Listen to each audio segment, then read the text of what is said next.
YS Sharmila నిన్న కాంగ్రెస్ పార్టీలో చేరిన నేపథ్యంలో వైఎస్ షర్మిల కడప నుంచి పోటీ చేయకుండా చూసుకోవాలని జగన్మోహన్ రెడ్డి తన తల్లి విజయమ్మను నిన్న ఒక కోరిక కోరారని, దానికి విజయమ్మ నేను హామీ ఇస్తున్నాను, తనని కడప నుంచి పోటీ చేయకుండా నేను చూసుకుంటానంటూ కూడా ఒక హామీ ఇచ్చారని. అయితే విజయం ఇచ్చినటువంటి హామీపై ఇప్పుడు షర్మిల సీరియస్గా ఉన్నారని ఒక వార్త సోషల్ మీడియాలో చక్కర్లు కొడుతున్న నేపథ్యంలో అసలు ఈ వార్తలో వాస్తవం ఉందా లేదా అనే అంశానికి సంబంధించి మనతో మాట్లాడేందుకు ప్రముఖ రాజకీయ విశ్లేషకులు, ప్రముఖ సీనియర్ జర్నలిస్ట్ సిఎస్ రావు గారు మనతో ఉన్నారు. ఆయనతో మాట్లాడదు. Sir hi sir. Hello Krishna.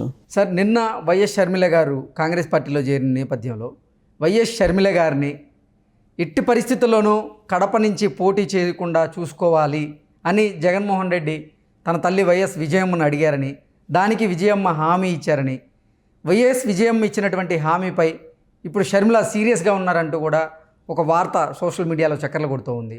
ఏంటి సార్, ఆ వార్తలో వాస్తవం ఉందా అంటే ఏం చెప్తారు? డెఫినెట్గా వాస్తవం ఉండొచ్చు. ఎందుకు ఉండొచ్చు అని అంటే, లోటస్ పాండ్లో హాఫ్ అన్ అవర్ కలిశారు, విజయమ్మతోటి కలిసి మాట్లాడటం జరిగింది. ఎవరు? జగన్మోహన్ రెడ్డి. ఏం మాట్లాడి ఉంటారు? ఖచ్చితంగా కుటుంబ వ్యవహారాలు, రాజకీయాలే ఉంటాయి వాళ్ళిద్దరి మధ్యలో. ఒకవైపు ఢిల్లీలో ఉంది షర్మిల. సో ఒకవేళ ఢిల్లీలో చేరినటువంటి సందర్భంగా కాంగ్రెస్ పార్టీలో అక్కడ కడప నుంచి పోటీ చేయడానికి హామీ ఏమైనా ఇస్తుందేమో ఏఐసిసికి, లేదా పిసిసి అధ్యక్ష బాధ్యతలు ఏమైనా తీసుకుంటుందేమో అనేటువంటి సందేహం జగన్మోహన్ రెడ్డికి ఉండవచ్చు.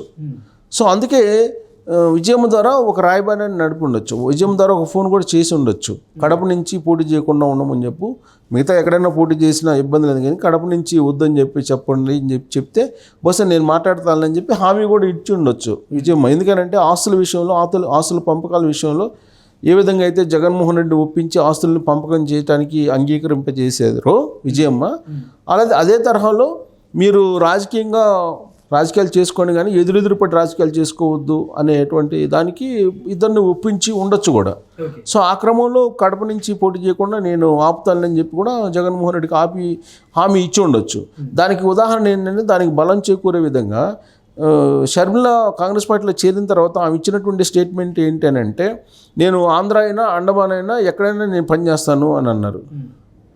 ఆంధ్ర నుంచి అండమాన్ వరకు నేను పనిచేస్తానని అంటే, నన్ను ఆంధ్ర వరకు పరిమితం చెయ్యొద్దు అనేటువంటి కోణంలో ఆమె మాట్లాడటం జరిగింది. ఓకే, అంటే సార్ గతంలో కూడా కొన్ని వార్తలు వచ్చాయి, ఏఐసిసి ప్రధాన కార్యదర్శిగా ఆవిడకి అవకాశం ఇవ్వబోతున్నారని, అలాగే ఆంధ్రప్రదేశ్ పిసిసి ప్రెసిడెంట్కి కూడా ఆవిడకి అవకాశం ఇవ్వబోతున్నారు, ఆఫర్ ఇచ్చారు, కానీ ఈవిడ ఆ ఆఫర్ని సున్నితంగా తిరస్కరించారు అంటూ కూడా ఒక వార్త వచ్చిన నేపథ్యంలో ఏంటి సార్, అంటే వైఎస్ విజయమ్మ గారు ఇచ్చినటువంటి సలహా మేరకే షర్మిల గారు వెనక్కి తగ్గి ఆంధ్రప్రదేశ్లో కాకుండా దేశం అంతటా ఆవిడ ప్రభావం చూపించేందుకు ఆవిడ ఇష్టపడుతున్నారా, లేదంటే అసలు అంటే తెర వెనక అసలు ఏం జరగబోతుంది, ఆవిడ వ్యూహాలు ఏంటి అంటే ఏం చెప్తారు? ఇప్పుడు ఒకటేంటంటే, ఆస్తుల పంపకాల విషయంలో విజయమ్మ ఇద్దరిని సయోధ్య చేశారని చెప్పి వాళ్ళ గురించి, వాళ్ళ ఫ్యామిలీ గురించి తెలిసినటువంటి వాళ్ళు చెప్పేటువంటి మాట.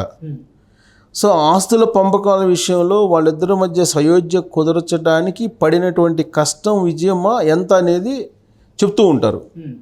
సో కాబట్టి అదే తరహాలో ఇప్పుడు ఒక ఆస్తులకు సంబంధించినటువంటి ఒక అంశం కొలిక్కి వచ్చినటువంటి సందర్భంలో రాజకీయంగా మళ్ళీ ఇద్దరి మధ్య డిస్ప్యూట్ ఏర్పడితే మళ్ళీ ఆస్తులకు సంబంధించిన గొడవ మళ్ళీ ఓపెన్ అయ్యేటువంటి అవకాశం ఉంది.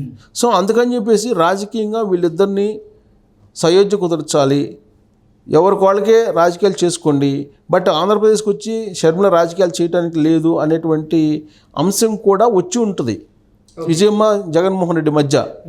అందుకే కాంగ్రెస్ పార్టీలో చేరినప్పటికీ కూడా ఒక జాతీయ నాయకురాలుగా ఎదగాలి అనేటువంటి ఒక ఆలోచన షర్మిల చేస్తున్నారు, కానీ ఆంధ్రప్రదేశ్ వరకే పరిమితమైన రాజకీయాలు చేస్తానని చెప్పి చెప్పట్లేదు. చెప్పడానికి ఒకవేళ ఎవరన్నా ప్రయత్నం చేస్తే దాన్ని ఖండిస్తున్నారు ఆవిడ పరోక్షంగా. దానికి ఉదాహరణ ఏంటంటే, ఢిల్లీలో ఆమె చేరినటువంటి సందర్భంగా అండమాన్ నుంచి ఆంధ్రప్రదేశ్ వరకు మొత్తం నాదే అని చెప్పి చెప్తున్నారు. అట్ ద సేమ్ టైం ఆమె కాంగ్రెస్ పార్టీకి పెట్టినటువంటి కండిషన్స్లో కొన్ని కండిషన్స్ పెట్టారని చెప్పి చెప్తున్నారు. ఆ కండిషన్స్లో ఏంటంటే, పిసిసి వద్దు, ఆంధ్రప్రదేశ్ పిసిసి అధ్యక్షురాలుగా పదవి స్వీకరించడానికి సిద్ధంగా లేము, ఏఐసిసి కార్యదర్శిగా తీసుకుంటాం. ప్రధాన కార్యదర్శి ఎవరు? ఎందుకంటే ప్రధాన కార్యదర్శి అనేది పెద్ద పదవి. అది కాంగ్రెస్ పార్టీలో ఆరితేరిపోయినటువంటి వాళ్ళకే ఇస్తుంటారు, సుదీర్ఘకాలం పనిచేసినటువంటి వాళ్ళకి. కాబట్టి ప్రధాన కార్యదర్శి ఛాన్స్ లేదు. ఏఐసిసి కార్యదర్శి ఇవ్వడం, లేదా స్టార్ క్యాంపైనర్ ఇవ్వడం. స్టార్ క్యాంపైనర్కి ఇచ్చి ఎక్కడ ఏ రాష్ట్రంలో అవసరం అయితే ఆ రాష్ట్రంలో ప్రచారం చేస్తారు. ఆంధ్రప్రదేశ్లో అవసరం అయితే ఆంధ్రప్రదేశ్, లేదా తెలంగాణలో అయితే తెలంగాణ, లేదా అండమాన్లో అయితే అండమాను. ఎక్కడ అవసరం అయితే నేను అక్కడ ప్రచారం చేస్తా స్టార్ క్యాంపైనర్గా అని చెప్పి చెప్తున్నారు. ఇంకోటి ఏంటంటే, ఇక్కడ కాంగ్రెస్ పార్టీ షర్మిలను ఆహ్వానించిందా, లేదంటే షర్మిల పోయి కాంగ్రెస్ తలుపు తట్టిందా అనేటువంటిది ఓ పెద్ద ప్రశ్న. కాంగ్రెస్ పార్టీ వాళ్ళు ఏం చెప్తున్నారు? షర్మిలనే పోయి కాంగ్రెస్ పార్టీ తలుపు తట్టారు, కాంగ్రెస్ పార్టీ ఆమెను రమ్మని చెప్పి ఆహ్వానించలేదని చెప్పి చెబుతున్నారు. ఎందుకంటే బహుశా కాంగ్రెస్ పార్టీ చెప్పింది నిజమై ఉంటుంది. కారణం ఏంటంటే, అన్నదమ్ములు అన్న చెల్లెల మధ్య డిస్ప్యూట్ పెట్టి చెల్లెల్ని తీసుకొని అన్న మీద విసుకొల్పాలనేటువంటి దుర్మార్గమైనటువంటి రాజకీయాలు చేసేటువంటి సంస్కృతి కాంగ్రెస్ పార్టీలో ఇప్పుడున్నటువంటి పరిస్థితుల్లో లేదు. కాబట్టి వీళ్ళే పోయి, బ్రదర్ అనిలే పోయి మేము కాంగ్రెస్ పార్టీలో చేరతామని చెప్పేసి లాబింగ్ చేశారు. అందుకు కాంగ్రెస్ పార్టీ అంగీకరించి కాంగ్రెస్ పార్టీలో తీసుకున్నారు అని చెప్పి తెలుస్తుంది. ఇలాంటి పరిస్థితుల్లో షర్మిల ఏం చెప్తే కాంగ్రెస్ పార్టీ అది వినడానికి సిద్ధంగా లేదు. కాంగ్రెస్ పార్టీ తన అవసరం ఎక్కడ ఉందో అక్కడ ఉపయోగించుకుంటుంది తప్పితే షర్మిల నేను నెత్తినైతే కూర్చోబెట్టుకునే అవకాశం కూడా లేదు. సో కాబట్టి ఇక్కడ అన్నదమ్ముల విషయంలో ఏం జరుగుతుందనే దాని మీద ఒక అవగాహనకి, స్పష్టతకు వచ్చిన తర్వాత మాత్రమే ఆమెకి పదవిని అప్పచెప్పేటువంటి అవకాశం ఉంది. బట్ వినిపిస్తుంది ఏంటంటే, షర్మిల చాలా క్లియర్గా చెప్పి, నేను మెట్టినింట్లో మాత్రమే రాజకీయం చేస్తాను, పుట్టినింట్లో చెయ్యను అనేది ఒకటి చెప్తున్నారు.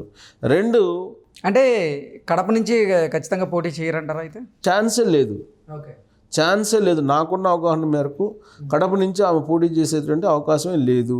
కాకపోతే న్యూస్ మనం విశ్లేషణ చేసుకోవటమో, లేదంటే కాంగ్రెస్ పార్టీ నుంచి ఏదన్నా వాళ్ళు చెప్పుకోవటమో, అలాంటి మాటలు ఏదన్నా మనం ప్రస్తావించవచ్చు. కానీ కడప నుంచి షర్మిల పోటీ చేస్తారు కడప ఎంపీగా అనేది మాత్రం లేదు. అయితే ఇక్కడ చిన్న ట్విస్ట్ ఏంటంటే, కడప నుంచి కానీ పులివెందుల నుంచి కానీ వివేకానంద రెడ్డి కుమార్తె డాక్టర్ సునీతారెడ్డి మాత్రం పోటీ చేసేటువంటి అవకాశం ఉంది. తెలుగుదేశం పార్టీ నుంచి పోటీ చేస్తారా, లేదా కాంగ్రెస్ పార్టీ నుంచి పోటీ చేస్తారా అనేది మాత్రం చర్చ నడుస్తుంది. తెలుగుదేశం పార్టీ నుంచి ఒకవేళ చేయాల్సి వస్తే ఆమె కడప ఎంపీగా పోటీ చేసేటువంటి అవకాశం ఉంది, doctor Sunitha Reddy. Pulivendula already BTech Ravi Pulivendula నుంచి పోటీ చేస్తాడు. ఆల్రెడీ ఇన్ఛార్జిగా ఆయన ఉన్నారు కాబట్టి అఫీషియల్గా ఆయనే పోటీ చేస్తున్నాడు వరుసగా జగన్మోహన్ రెడ్డి మీద. సో ఆయన ఉన్నారు కాబట్టి ఆయన పోటీ చేస్తారు. కడప టీడీపీ ఎంపీగా డాక్టర్ సునీతారెడ్డి పోటీ చేసేటువంటి అవకాశం ఉంది. షర్మిల మాత్రం ఎట్టి పరిస్థితుల్లో కాంగ్రెస్ పార్టీ తరఫు నుంచి ప్రత్యక్ష ఎన్నికల బరిలోకి ఆంధ్రప్రదేశ్లో దిగేటువంటి అవకాశం చాలా తక్కువ. ఆమె నెక్స్ట్ లోక్సభ ఎన్నికల ప్రత్యక్ష ఎన్నికల్లో పోటీ చేయడానికి ఖమ్మం కానీ నల్గొండ కానీ అడుగుతూ ఉన్నారు. ఖమ్మం, నల్గొండ లేదంటే సికింద్రాబాద్ అడుగుతూ ఉన్నారు సో పోటీ చేయడానికి ఆమె. అలాంటి సందర్భంలో నీకు షర్మిల అసలు కాంగ్రెస్లో చేరారు కానీ ఆంధ్రప్రదేశ్ వైపు చూడరు అని చెప్పి ఆమె అభిమానులు చెప్తూ ఉన్నారు. ప్లస్ నిన్న మనం చూస్తే కనుక ఆమెతో ఉన్నటువంటి వాళ్ళందరూ కూడా తెలంగాణకు సంబంధించినటువంటి వైఎస్ఆర్ తెలంగాణ పార్టీ లీడర్లే, ఆంధ్రప్రదేశ్ సంబంధించినటువంటి వాళ్ళు లేరు. ఆ డయాస్ మీద కాకపోతే ఆమె చేరేటప్పుడు కాంగ్రెస్ పార్టీలో ఆంధ్రప్రదేశ్ సంబంధించిన లీడర్లు ఉన్నారు. ఆ సందర్భంగా ఆంధ్రప్రదేశ్ ముద్ర పడుతుందని చెప్పి వాళ్ళకు దూరంగా కూడా జరిగారు ఆ డయాస్ మీద షర్మిల. సో ఇలాంటి పరిస్థితుల్లో నీకు ఆంధ్రప్రదేశ్కే పరిమితం అవుతాను అనే పరిస్థితి ఉండదు షర్మిల విషయంలో. అసలు ఇంకోటి ఏంటంటే, నేను ఆంధ్రప్రదేశ్ ప్రత్యక్ష రాజకీయాలు ఉన్నానని చెప్పి కాంగ్రెస్ పార్టీకి చెప్పారని చెప్పి ఇంకోటి కూడా నడుస్తుంది. సో కొన్ని ఆంక్షలు అయితే పెట్టారని అంటున్నారు. బట్ కాంగ్రెస్ పార్టీ కూడా అబ్జర్వ్ చేస్తుంది ఆమె వల్ల ఉపయోగం ఉందా లేదా అని. ఉపయోగం లేనప్పుడు పక్కన పడేస్తుంది. ఇప్పుడు కిరణ్ కుమార్ రెడ్డి ఉన్నారు. కిరణ్ కుమార్ రెడ్డి కాంగ్రెస్ పార్టీలో జాయిన్ అయ్యారు. జాయిన్ అయిన తర్వాత అతని వల్ల ఉపయోగం లేదని చెప్పేసి అనుకున్నారు. అతను పీసీసీ అధ్యక్ష పదవిని ఆశించారు, ఇవ్వలేదు. తర్వాత బీజేపీలోకి వెళ్ళారు. అంతే కిరణ్ కుమార్ రెడ్డి లాగానే కిరణ్ కుమార్ రెడ్డి వల్ల ఉపయోగం ఎంత ఉంది లేనిది చూస్తుంది కాంగ్రెస్ పార్టీ. అంతే ఇప్పుడు తెలంగాణలో ఉంది. తెలంగాణలో పీసీసీ అధ్యక్ష పదవి ఎవరికి ఇస్తే బెటర్ అని చెప్పి అనుకున్నారు. రేవంత్ రెడ్డికి ఇచ్చారు. ఇతని వల్ల ఉపయోగం ఉందా లేదా, ఉపయోగం ఉంది ఉంచారు, ఉపయోగం లేదని రోజు తీసేస్తారు. అంతే, వెరీ సింపుల్. అలాగే షర్మిల కూడా ఇప్పుడు కాంగ్రెస్ పార్టీలో చేరారు, పనిచేస్తామన్నారు, చేయమని చెప్పారు. అధిష్టానం యొక్క లక్ష్యం ఏదైతే ఉందో ఆ దిశగా ఆమె పనిచేసి ఆ లక్ష్యం దిశగా వెళ్తుందా లేదా అని చూస్తారు. ఒకవేళ లక్ష్యం దిశగా వెళ్ళకపోతే కనుక ఇమ్మీడియట్గా పక్కన పడేస్తారు, పక్కన లూప్ లైన్లో వేసేస్తారు. అంటే లూప్ లైన్ మీన్స్ పక్కన ప్రాధాన్యత లేనటువంటి పోస్టుల్లో ఉంచుతారు, లేదంటే అసలు పట్టించుకోరు. సో ఇప్పుడు అసలు జగన్మోహన్ రెడ్డి తోటి నిజంగా ఫైట్ చేయడానికి వస్తున్నారా, లేదంటే జగన్మోహన్ రెడ్డి షర్మిల ఇద్దరు కలిసి నాటకం ఆడటానికి వస్తున్నారా అనేటువంటిది కూడా ఆలోచిస్తుంది. ఎందుకంటే కాంగ్రెస్ పార్టీ చావు దెబ్బతింది తెలంగాణలో, కాంగ్రెస్ అలాగే ఆంధ్రప్రదేశ్లో. చావు దెబ్బతిన్న తర్వాత ఎవరు కూడా మరోసారి దెబ్బతింటానికి సిద్ధంగా లేరు.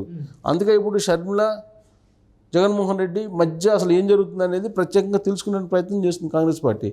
అప్పుడే ఆమెకి ఏ పదవి ఇవ్వాలి, ఆమెను ఏ విధంగా కాంగ్రెస్ పార్టీకి ఉపయోగించుకోవాలి అనేది ఆలోచిస్తుంది. అంతే తప్ప షర్మిల ఆడ చేరినందువల్ల షర్మిలకి పెద్దపేట వేసేసి మొత్తం బాధ్యతలు అప్పచెప్పరు కాంగ్రెస్ పార్టీలో. కాంగ్రెస్ పార్టీలో ఎప్పుడు అలా ఉండదు. సో కాబట్టి ఇప్పుడు ఇన్ని స్పెక్యులేషన్స్ తప్పితే ఒకవేళ కాంగ్రెస్ పార్టీ కడప నుంచి పోటీ చేయమంటే నేను పోటీ చేయనని చెప్పి షర్మిల చెప్పారనుకో, ఆమె క్రాప్ పడిపోయినట్టు ఆ పార్టీలో ఇమీడియట్గా. యాక్చువల్గా నిన్న కాంగ్రెస్ పార్టీలో సరిగా ఇప్పుడు ఆంధ్రప్రదేశ్ ఎన్నికల దగ్గర పడుతున్న నేపథ్యంలో ఒకవేళ కనుక కాంగ్రెస్ పార్టీ అధిష్టానం షర్మిల గారికి కొన్ని ఆదేశాలు ఇచ్చి జగన్మోహన్ రెడ్డిని తిట్టాలి, జగన్మోహన్ రెడ్డిని విమర్శించాలంటే చేసే అవకాశం ఏముందండి? విమర్శలు చేయకపోతే పార్టీకి పనికిరారని చెప్పే భావనలో ఉంటుంది కదా పార్టీ. కాబట్టి అప్పుడు ఎట్టి పరిస్థితుల్లో కూడా కాంగ్రెస్ పార్టీ ఆమెకి వాల్యూ ఇచ్చేటువంటి ఛాన్స్ ఉండదు. కాబట్టి ఇదంతా కూడా ఒక రాజకీయపరమైన గేమ్. ఈ గేమ్లో ఆమె ఆట ఎలా ఉందనేది అబ్జర్వ్ చేయాలి. అబ్జర్వ్ చేసిన తర్వాత మాత్రమే కాంగ్రెస్ పార్టీ ఆమెని ఎంకరేజ్ చేస్తుంది తప్పితే గుడ్డిగా ఎంకరేజ్ చేసిన పరిస్థితి పూర్వంలాగా ఉండదు, ఉండే అవకాశం లేదు. Okay sir, thank you.